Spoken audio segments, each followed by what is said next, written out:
മൂവിയാണ് റിയാക്ഷൻ ചെയ്യാൻ പോകുന്നത്. നമ്മുടെ ആട് 3 മൂവിയിലെ സുൽത്താൻ അവിടെയാണല്ലേ. നമുക്കറിയാം, നമ്മളെല്ലാരും വെയിറ്റ് ചെയ്യുന്ന ഒരു പടമാണ്, കുറെ നാളുകളായിട്ട് വെയിറ്റ് ചെയ്യുന്ന ഒരു മൂവി കൂടിയാണ്. അപ്പോ ഇതിനകത്തെ ഓരോ ക്യാരക്ടേഴ്സിന്റെ ലുക്കൊക്കെ അവർ റിവീൽ ചെയ്ത സമയത്ത് തന്നെ നമ്മൾ ഭയങ്കര എക്സൈറ്റഡ് ആയിരുന്നു. കാരണം എന്തൊക്കെയോ ഈ മൂവിയിൽ ഭയങ്കര ഡിഫറെന്റ് ആയിട്ട് ചെയ്യാൻ നോക്കുന്നുണ്ട്. അതായത് വെച്ചാല് എപ്പോഴും ആള് വരുമ്പോ ഒരു ലുക്ക് അല്ലേ ഉണ്ടാവുള്ളൂ, 2 ലുക്കാണ് വരുന്നത്. എല്ലാ ആക്ടേഴ്സിനും 2 ലുക്ക് ഉണ്ട്. ആൻഡ് അതില് ഫസ്റ്റ് ലുക്ക് അവർ ഇറക്കിയത് നമുക്ക് പെട്ടെന്ന് കാണുമ്പോൾ ഇഷ്ടപ്പെടാത്ത രീതിയിലുള്ള ലുക്കാണ്. പിന്നീടാണ് അവർ ഒറിജിനൽ നമ്മളെപ്പോഴും ഇഷ്ടപ്പെടുന്ന ഒരു ക്യാരക്ടേഴ്സ് ഉണ്ട്, ഷാജി പാപ്പനും മറ്റേ സർബത് ഷമീർ ആണെങ്കിലും സാത്തൻ ആ ഒരു ലുക്കിലോട്ട് പിന്നെ കാണിച്ചത്. പിന്നെ ട്രെയിലറിന്റെ അകത്ത് ആള് കണ്ടിട്ടില്ല, പക്ഷെ ട്രെയിലർ ഒരു രക്ഷയില്ല, ഞാൻ കണ്ടായിരുന്നു കേട്ടോ. നീ കണ്ടില്ല? ഈ പാട്ടിനെ കുറിച്ച് കുറെ പറയാനുണ്ട്. കാരണം ഈ സോങ് ആക്ച്വലി നമ്മള് ഇവൻ കണ്ടിട്ടില്ല, പക്ഷെ ഇതിനെ കുറെ റൂമേഴ്സ് ഒക്കെ ഇങ്ങനെ നിഗ്ലാമിൽ അഭിനയിക്കാൻ ഇരുന്നതാണ് എന്നൊക്കെ പറഞ്ഞ് കുറെ റൂമേഴ്സ് ഉണ്ടായിരുന്നു. പക്ഷെ ഇവൻ റീസെന്റ് എന്തോ മീറ്റ് ഉണ്ടായിരുന്നോ ഈ പടത്തിന്റെ എന്തോ ഒരു സംഭവത്തിൽ വിജയ് ബാബുവാണ് പറഞ്ഞത്, അതായത് പ്രൊഡ്യൂസർ കൂടിയാണല്ലോ. അദ്ദേഹം പറയുന്നുണ്ടായിരുന്നു അങ്ങനെ ഇല്ല, വേറെ ആളാണ് ചെയ്യുന്നുള്ള കാര്യങ്ങളൊക്കെ ഓൾറെഡി പറഞ്ഞിട്ടുണ്ടായിരുന്നു. അപ്പൊ ഈ മൂവിക്ക് തന്നെ ഭയങ്കര ഹൈപ്പാണ്. അതുകൊണ്ട് തന്നെയാണ് അത്രയും കോൺഫിഡൻസ് അവർക്ക് ഉള്ളത് കൊണ്ടാണ് 19th തന്നെ ഈ മൂവി റിലീസ് ചെയ്യുന്നത് അലോങ് വിത്ത് ദുരന്തർ. ടോക്സിക് ഒക്കെ ഓടിപ്പോയായിരുന്നു ഡേറ്റും വിട്ടു. ടോക്സിക്കിന് ഇപ്പൊ കേൾക്കാനില്ല, എനിക്കൊന്ന് അന്ന് കേട്ട റൂമർ മാത്രമല്ല, എനിക്കൊന്ന് ഒഫീഷ്യലി പോയി തോന്നുന്നു അല്ലെ, കാരണം ഇപ്പൊ കേൾക്കുന്നില്ല. ടോക്സിക്കിന് ന്യൂസ് ഒന്നും ഇല്ല, കാരണം ഇനീഷ്യലി ടോക്സിക് ആൻഡ് ദുരന്തർ ഒരേ ദിവസം ആട് അന്നേരം ഉണ്ട് സെറ്റ് ചെയ്തിട്ടുണ്ടായിരുന്നു. പക്ഷെ എനിക്ക് തോന്നുന്നു കാരണം എന്താന്ന് വെച്ചാല് നമ്മൾ നോക്കുമ്പോ തന്നെ ഇപ്പൊ ഒരേ വയലൻസ് ടൈപ്പ് പടമാണ് ഇറങ്ങണമെങ്കിൽ സ്റ്റിൽ അതിനകത്ത് ഏതാ ബെറ്റർ എന്നൊക്കെ ആൾക്കാർ പോയി ചിലപ്പോൾ കാണും. പക്ഷെ അതിന്റെ കൂടെ ഒരു മറ്റേ മൂവി വരുന്നത് ഫൺ ഫീൽഡ് പടം വരുന്ന സമയത്ത് എന്തായാലും ആൾക്കാർ ഇതും കാണും അതും കാണും. അങ്ങനെ ഇതിനായിരിക്കും കുറച്ചുകൂടി ആൾക്കാർ പ്രിഫർ പോകുന്നത്. നമ്മുടെ മലയാളി ഓഡിയൻസിന് ആട് കഴിഞ്ഞ വേറെ ഒന്നും ഉള്ളൂ. കാരണം എന്താ വെച്ചാൽ എല്ലാവരുടെയും സ്ട്രെസ് ബസ്റ്റർ ആണ് ആട് എന്ന് പറയുന്നത് 1 ഉം 2 ഉം അല്ലെ. കാരണം വെച്ചാൽ നമുക്കൊരു ടെൻഷനൊക്കെ വരുന്ന സമയത്ത് ഇരുന്ന് കണ്ട് ആ കോമഡിയൊക്കെ കണ്ട് ചിരിക്കാൻ, ഈവൻ അതിലെ എല്ലാ ഡയലോഗ്സും സീനെല്ലാം ഭയങ്കര ഓർമ്മയാണ്. എല്ലാ ക്യാരക്ടേഴ്സിന്റെ പേര് ഓർമ്മയുണ്ടാവും നമുക്ക്. ഈവൻ ആദ്യത്തെ പടം പൊട്ടിയിട്ടും കൂടി രണ്ടാമത്തെ പടം ഇറങ്ങി, ആ രണ്ടാമത്തെ പടം ഹിറ്റായപ്പോൾ മൂന്നാമത്തെ പാർട്ടിലോട്ട് പോകുന്നു. ആൻഡ് ഇതിൽ തന്നെ അവർ പറഞ്ഞേക്കണത് ലാസ്റ്റ് റൈഡ് പാർട്ട് 1 എന്നാണ്. ട്രെയിലറിന്റെ മറ്റേ തമിഴിലൊക്കെ അതിന് എഴുതിയേക്കണം. അപ്പം ഇവൻ ഇന്റർവ്യൂസിലൊക്കെ പറയുന്നുണ്ട് ചിലപ്പോൾ ഇതിന്റെ 2ാം ഭാഗം ഉണ്ടാവുന്നുള്ളത്. ഇതിന്റെ 2ാം ഭാഗം അതെ, കാരണം വെച്ചാൽ ആ ഒരു ക്യാരക്ടേഴ്സിനൊക്കെ ഇനിയിപ്പോൾ പുതിയതായിട്ട് എന്തെങ്കിലും മാറ്റങ്ങളൊക്കെ വരുത്തിയിട്ട് കൊണ്ടുവരികയാണെന്നുണ്ടെങ്കിൽ എന്തായാലും അതിനൊരു ടൈം വേണ്ടേ. അപ്പൊ എന്തായാലും എനിക്ക് തോന്നുന്നത് ചിലപ്പോൾ പാർട്ട് 2 ഓൾറെഡി പ്ലാൻ ചെയ്തിട്ടുണ്ട്. പക്ഷെ ഭയങ്കര കോൺഫിഡൻസ് ആണ് അവരുടെ ഭാഗത്ത് നിന്ന് ഈ മൂവി. കാരണം ആ 19th തന്നെ ഇറക്കാൻ കാണിക്കുന്ന ആ ഒരു കോൺഫിഡൻസ് ഇല്ല. ബിക്കോസ് അത്രയും ഹിറ്റായിട്ടൊരു ഒരു മൂവിയാണ് ദുരന്തർ. അപ്പൊ ആ ദുരന്തറിന്റെ അതേ ടൈമിൽ തന്നെ ഈ മൂവിയും കൂടി ഇറക്കാന്ന് പറയുന്നത് ഒരു വലിയൊരു സംഭവം തന്നെയാണ്. അപ്പൊ എനിക്ക് തോന്നുന്നു അവർക്ക് തന്നെ ഭയങ്കര കോൺഫിഡൻസ് ഉണ്ട്. നമുക്കും കോൺഫിഡൻസ് എന്താ അറിയില്ല. Dhurandhar already first part hit ആയിട്ടാണല്ലോ സെക്കൻഡ് പാർട്ട് ഇപ്പൊ ഇറക്കണേ. നമുക്കും അത് തന്നെയാണ്. സെക്കൻഡ് പാർട്ട് ഓൾറെഡി ഹിറ്റ് ആണ്, ബ്ലോക്ക് ബസ്റ്റർ ആണ്. തേർഡ് പാർട്ടാണ് ഇറക്കുന്നത്. അപ്പൊ നമുക്കും ധൈര്യമുണ്ട്. ഫസ്റ്റ് അതും ആദ്യത്തെ പാർട്ട് തിയേറ്ററിൽ മാത്രമേ ഫ്ലോപ്പ് ആയുള്ളൂ, പ്രേക്ഷകർ ഏറ്റെടുത്ത സിനിമയാണല്ലോ. അപ്പൊ അതുകൊണ്ട് അതാണ് എന്തായാലും സോങ് ആണ് റെഡി. പറയുമ്പോൾ സോങ്ങിന്റെ വേദിക കേട്ടോ വന്നേക്കണ പാട്ടിന്റെ അകത്ത്. വിനായകനുണ്ട് പാട്ടിൽ. കഴിഞ്ഞ പ്രാവശ്യം ജയസൂര്യ മറ്റേ ഗ്യാങ് ആയിരുന്നില്ലേ ഇതില്. പക്ഷെ ഇത് ആ മറ്റേ ലുക്കാന്ന് തോന്നുന്നു അല്ലേ, ഫസ്റ്റ് കാണിച്ചല്ലേ. തുടങ്ങാം. വീഡിയോ സോങ് തന്നെ കേട്ടാ. വീഡിയോ സോങ്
ഒരുപാട് കാണിക്കുന്നുണ്ട്.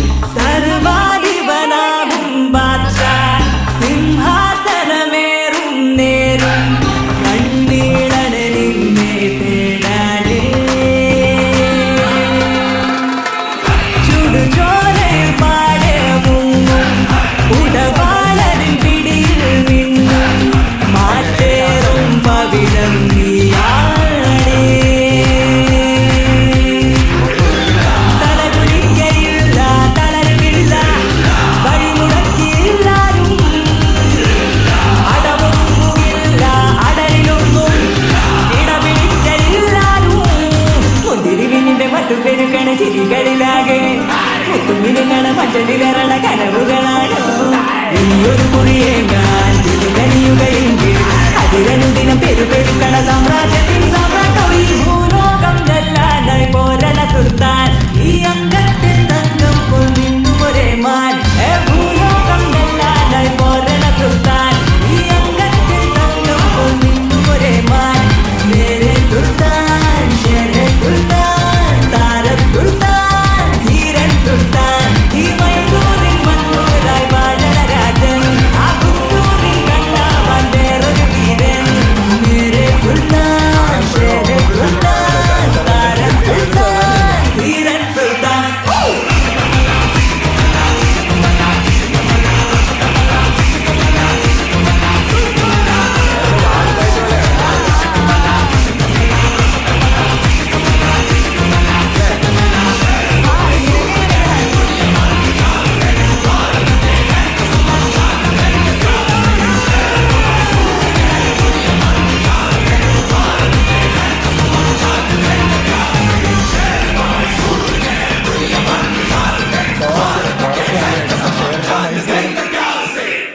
ഓഫ്. വാ എന്ത് സംഭവാക്കി കളഞ്ഞേക്കുന്നത്. അതായത് തിയേറ്ററിൽ ഒരു ഓളം ഉണ്ടാക്കാൻ പറ്റിയ പാട്ടല്ലേ, അങ്ങനെയില്ലേ? ഭയങ്കര ഓളാണ് നന്നായിട്ട്. അതായത് വേദിക ഭയങ്കര രസത്തിൽ, അതായത് ജസ്റ്റ് ഒരു ഭയങ്കര ഒരു എന്താ പറയാ വൾഗറായിട്ട് കളിക്കാനുണ്ട്. ഈവൻ ദോ ഈ ഒരു സംഭവത്തിന് പല രീതിയിലും കളിക്കാം, പക്ഷെ എന്നാലും നമുക്ക് കാണുമ്പോൾ എന്താ പറയാ ഭയങ്കര ഒരു വിഷ്വൽ ബ്യൂട്ടി തരുന്ന രീതിയിലാണ് എല്ലാം ചെയ്തിരിക്കുന്നത്. ഭയങ്കര ആ ഒരു ഫേസിൽ ആ ഒരു ആറ്റിറ്റ്യൂഡ് ഒക്കെ വെച്ചിട്ട് ഭയങ്കര ബോൾഡ് ആറ്റിറ്റ്യൂഡ് വെച്ചിട്ട് എന്താ പറയാ, പക്ഷെ ഭയങ്കര രസത്തിൽ കേട്ടോ. അതായത് നമുക്ക് ഒരു വൃത്തിയിടും തോന്നില്ല. ഏകദേശം എന്താ പറയാ ഇവൻ ലാസ്റ്റ് ആടിലെ സോങ് അങ്ങനെ തന്നെയായിരുന്നു അല്ലേ? പക്ഷെ ഐറ്റം സോങ് ആണോന്ന് വെച്ചിട്ടുണ്ടെങ്കിൽ ഒബ്വിയസ്ലി ഐറ്റം സോങ് ആണ്. പക്ഷെ എന്ന് വെച്ചാൽ നമ്മൾ അറിയില്ലേ ഭയങ്കര ഡീസന്റ് ആയിട്ട് ഭയങ്കര ഭംഗിയുള്ള ഐറ്റം സോങ്. അതായത് ഐറ്റം വന്ന് കളിക്കുന്നു തോന്നില്ല, അങ്ങനെയാണ് ചെയ്തേക്കണേ. അതായത് ഭയങ്കര ഭംഗി ശരിക്കും. നമുക്ക് ആ പാട്ട് കഴിഞ്ഞ് പ്രീസ് ചെയ്യാൻ തോന്നുന്നുണ്ടല്ലോ, അവിടെയാണ് ഒരു ഇത് വരുന്നത്. കാരണം നമ്മൾ ഈ സോങ്ങിന്റെ അകത്ത് കുറെ ആൾക്കാരെ കാണിക്കുന്നുണ്ട്. ആൻഡ് ഇവൻ വേദികന്റെ കുറച്ച് അതായത് സ്റ്റെപ്സ് ഉള്ളതിന്റെ കൂടെ തന്നെ നമ്മുടെ ഷാജിബാബനെ കാണിച്ചു, അല്ലെങ്കിൽ വിനായകനെ കാണിച്ചു, പക്ഷെ എല്ലാരും കാണിച്ചു. പക്ഷെ എന്നാലും ഇല്ലേ വേദിക അങ്ങോട്ട് മുകളിലോട്ട് തന്നെ ഉള്ള ആള് കേറി നിൽക്കുന്നുണ്ട്. കാരണം എന്ന് വെച്ചാൽ അത്രയും നന്നായിട്ട് ആ എനർജറ്റിക്കല് കളിക്കുക, ഭയങ്കര ഒരു പവർ. ഓരോ സ്റ്റെപ്പിനും ഭയങ്കര പവറാണ് കളിക്കുന്നല്ലേ. ഭയങ്കര ഒരു എന്താ പറയാ മെയ്വഴക്കെന്നൊക്കെ പറയില്ല, അങ്ങനെ വഴങ്ങി അങ്ങ് കളിക്കുന്നുണ്ട്. ഒരു രക്ഷയില്ല, ഭയങ്കര രസത്തിൽ. അതായത് ശരിക്കും ഇത് കാണുമ്പോൾ ഇവൻ കുറെ ക്യാരക്ടേഴ്സിന് ഇവൻ ജയസൂര്യൊക്കെ കാണിച്ചു എന്നുണ്ടെങ്കിലും കിട്ടുന്നില്ല അല്ലേ? അത് ഷാജിപ്പാപ്പൻ വരാത്തോണ്ടാണ്. ഈ ലുക്കിൽ വരുമ്പോൾ പെട്ടെന്ന് കിട്ടൂല നമുക്ക്. ഇവരെയൊക്കെ കാണിച്ചു, പക്ഷെ ആർക്കും ആ ഒരു നമ്മള് കാണാത്ത ലുക്കായതുകൊണ്ടായിരിക്കും ഇവൻ ഈ പാട്ട് കഴിയുമ്പോൾ വേദികന്റെ തന്നെ നമ്മുടെ മനസ്സിലുള്ളത്. അല്ലെങ്കിൽ അവിടെ നമ്മൾ മറന്നു പോകും, ജയസൂര്യനെയൊക്കെ മറന്നു പോകും. പിന്നെയും നമ്മള് വിജയ് ബാബുവിന്റെ ക്യാരക്ടറിനെ ചെറുതായിട്ട് പറഞ്ഞാൽ നല്ലോണം മാച്ച് ആവുന്നുണ്ട് ആൾക്ക്. പക്ഷെ വിനായകനാണോന്ന് മനസ്സിലാവുന്നില്ല, അതാണ് വേറെ ആരെയോ പോലെ ഉണ്ട് കാണാനായിട്ട്. കാരണം അങ്ങനത്തെ ഒരു ലുക്കാ സെറ്റ് ചെയ്തിരിക്കുന്നത്. അപ്പോ എനിക്ക് തോന്നുന്നു ടിപ്പു സുൽത്താനെയൊക്കെയാണോ ഏകദേശം കാണിച്ചിരിക്കുന്നത്. ചിലപ്പോ അതായിരിക്കാം. ശരിക്കും ഏകദേശം ആ ഒരു ബ്രിട്ടീഷ് കാലഘട്ടം, മറ്റേ രാജാക്കന്മാര്, ബ്രിട്ടീഷുകാര്, അതുകൂടാണ്ട് ഇവിടെ നിന്നുള്ള ടിപ്പു പടകള്, അങ്ങനെ എല്ലാവരും ഉണ്ടല്ലോ ആ ടൈമില്. അപ്പൊ എനിക്ക് തോന്നുന്നത് ശരിക്കും എന്താ പറയുക പല പല വേഷവിധാനങ്ങൾ. അതായത് ഇപ്പോഴത്തെ കാലത്ത് എന്ന് പറയുമ്പോൾ ബോയ്സ് എന്ന് പറയുമ്പോൾ മുണ്ടെടുക്കും, അല്ലെങ്കിൽ പാൻറ് ഇടും, അല്ലെങ്കിൽ ജീൻസ് ഇടും, അങ്ങനെയുള്ള. പക്ഷെ പണ്ട് കാലത്ത് എന്ന് പറയുന്നത് കുറെ വേഷവിധാനങ്ങൾ കാണാമല്ലോ. രാജാക്കന്മാർക്ക് ഒരു വേഷം, മറ്റേ ബ്രിട്ടീഷുകാരുടെ ആൾക്കാർക്ക് ഒരു വേഷം, പിന്നെ ഇവിടെ നിന്ന് മറ്റേ ടിപ്പുന്റെ പടകൾക്ക് വേറെ. അതായത് എല്ലാത്തിലും ഭയങ്കര വെറൈറ്റി ഉണ്ടായിരുന്നു. ചിലപ്പോൾ അതുകൊണ്ടായിരിക്കാം അവർ അങ്ങനെ ഒരു സംഭവം. പിന്നെ ഈ സിനിമ അങ്ങനെയാണ്. കാരണം ഇന്നലെ ചേട്ടൻ പറഞ്ഞൊരു സാധനമുണ്ട് ഇന്റർവ്യൂ സമയത്ത്. അതായത് ആട് 2 ഇറങ്ങിയിട്ട് കുറച്ച് വർഷങ്ങളായില്ലേ. ആട് 1 ഇറങ്ങി കുറച്ച് കഴിഞ്ഞിട്ടാണ് 2 ഇറങ്ങിയത്. 2 ഇറങ്ങിയിട്ട് അഗെയിൻ അത്യാവശ്യം സമയമെടുത്താണ് ഇപ്പൊ 3 വരുന്നത്. അപ്പം ഈ സിനിമ 3 സംഭവിക്കണം എന്നുള്ളത് അവര് പ്ലാൻ ചെയ്തതല്ല. അതായത് അതായത് ഇത് നടക്കണം, പക്ഷെ നല്ലൊരു സാധനം വരണം സിനിമക്ക്. വെറുതെ തട്ടിക്കുട്ടി ഒരു തിരിയെടുക്കേണ്ട ആവശ്യമില്ലല്ലോ. പടം അത്രയും കൺവിൻസിങ് ആവണം. ആൻഡ് ഓൾറെഡി നമുക്ക് മനസ്സിൽ വെച്ചൊരു സാധനം ഉണ്ട്, ഈ ക്യാരക്ടേഴ്സ് എങ്ങനെയാണെന്നുള്ളത്.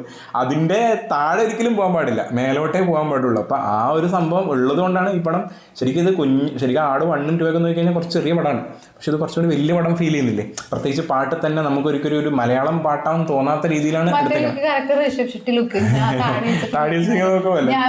ഷെട്ടി ആ ഒരു ആംഗിൾ കേട്ടോ, പ്രത്യേകിച്ച് ആ ഒരു ഭയങ്കര കട്ട താടിയുടെ ആ ഒരു ആംഗിൾ കണ്ടിട്ടായിരിക്കും ഈ കുറെ നേരമായി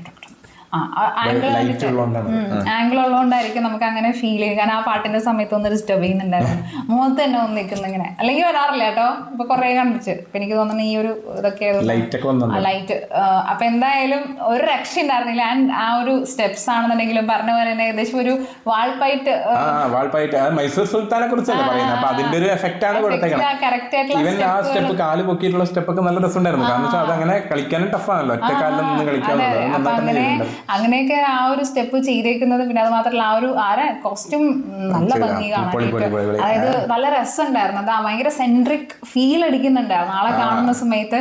ഈവൻ ഫേസിൽ ഓവർ തിങ്സ് എന്താ പറയാ, ആ ഒരു ആറ്റിറ്റ്യൂഡ് ഒഴികെ വേറെ ഓവർ എക്സ്പ്രഷനൊന്നും ഇല്ലാന്നുണ്ടെങ്കിലും എന്തോ ആ കളിച്ചതിനുള്ള ആ ഒരു എനർജിയും പിന്നെ ആ ഒരു സോങ്ങിന്റെ വൈബും പിന്നെ ഇടയ്ക്കിടയ്ക്ക് ഈ ഒരു ആൾക്കാരെ കാണിക്കുന്നൊക്കെ ഒരു ഡിസ്ട്രാക്ഷൻ ആണ് നമ്മളെ ഓഡിയൻസിനെ. അപ്പൊ അതൊക്കെ കൂടി ഭയങ്കര ഭംഗിയാണ്. എടുത്തു പറയുന്നത് ഷാനിക്കയുടെ ബീറ്റ്. അത് കാരണം വെച്ചാല് നമുക്ക് ഓൾറെഡി അത് കേൾക്കുമ്പോൾ തന്നെ മനസ്സിലാവും ഇത് ഷാനിക്കയാണ് ചെയ്തേക്കണം എന്നുള്ളതും. പിന്നെ അതുപോലെ നമ്മളെ കഴിഞ്ഞ പ്രാവശ്യം മറ്റേ പാട്ട് ഇറങ്ങിയപ്പോൾ ഉണ്ടായ നെഗറ്റീവിനെ വെച്ച് നോക്കുമ്പോൾ ഇതിൽ നമുക്ക് ഫസ്റ്റ് കേൾക്കുമ്പോൾ തന്നെ ഇഷ്ടപ്പെടുന്ന ഒരു സാധനം ഇതിൻ്റെ അകത്തുണ്ട്. ഇത് റിപ്പീറ്റ് അടിച്ച് കാണാനുള്ള ഒരു ഫീലും നമുക്ക് കിട്ടുന്നുണ്ട്. അത് എന്തായാലും സംഭവമാണ്. പിന്നെ നേരത്തെ ഞാൻ പറഞ്ഞില്ലേ, ഇതിൻ്റെ പ്രൊഡക്ഷനിലാണെങ്കിലും ഫ്രൈഡേ ഫിലിംസ് മാത്രമല്ല, കാവ്യ ഫിലിംസും കൂടി 2 പ്രൊഡക്ഷനാണ് വന്നത്. കാരണം അത്രയും വലുതായി പടം, ബഡ്ജറ്റും കൂടി കുറച്ച്.